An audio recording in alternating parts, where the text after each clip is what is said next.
Hi నమస్తే, నేను మీ positive review with Prem.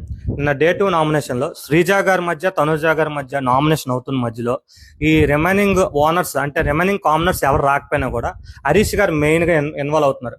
ఆయన ఇన్వాల్వ్ అయ్యి అన్నం బాగుంది, టేస్ట్ బాగుంది, రుచి బాగుంది, బాగా తినేస్తున్నాం, బట్ వచ్చి నాకు పెడతంలో అన్నపూర్ణ గారిలా పెట్టట్లేదు, ఇరిటేషన్ అవుతూ పెడుతున్నారు.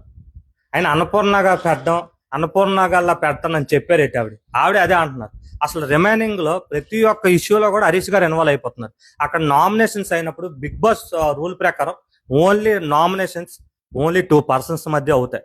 అక్కడ ఇన్వాల్వ్ అవ్వాలంటే కెప్టెన్ ఉన్నప్పుడు కెప్టెన్ ఇన్వాల్వ్ అవుతారు. ఎందుకంటే అక్కడ వచ్చి ఏ డిస్కషన్ జరగకుండా, ఏ గొడవ జరగకుండా ఒక కెప్టెన్ ఇన్వాల్వ్. ప్రతి ప్రతి ప్రతి హౌస్ లో ప్రతి దాంట్లో కూడా హరీష్ గారు ఇన్వాల్వ్ అవుతున్నారు. హరీష్ గారు ఇన్వాల్వ్ అయ్యి నేను అది కాదు, నేను ప్రతిదానికి నేను ఇదావను, నేను మీతో క్లోజ్ అయితే నేను ఎలాగొంటాను, నేను అదే అయితే ఎలాగొంటానని.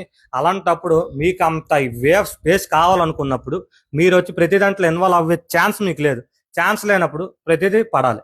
ఒక మనిషి ఒకరితో మనం ఫ్రెండ్షిప్ చేసినప్పుడు కూడా ఆడనేది మనం పడాలి, మనం అనేది ఆడు పడాలి. అంతేగాని ఇలాగ వచ్చి ఆవిడకి మీ బిహేవియర్ గురించి చెప్పారు. ఆవిడ బిహేవియర్ ఎలాగుందో మీకు ఏది తెలుసు? మీరు వచ్చి 6 వచ్చి ఇబ్బంది పెడుతున్నప్పుడు ఆవిడకి ఎలాగుంటది? ఇరిటేషనే వేస్తుంది ఖచ్చితంగా. మీకు ఒక మాట అంటే భరణి గారు పడలేదు, మీరు ఎలాగుంటది అది ఆలోచించుకోవాలి. కానీ తనూజ గారి విషయంలో కూడా హరీష్ గారు కరెక్ట్ గా లేరు. ఒక రోజులోనే తెలిసిపోయింది. But it's not fair. Thank you.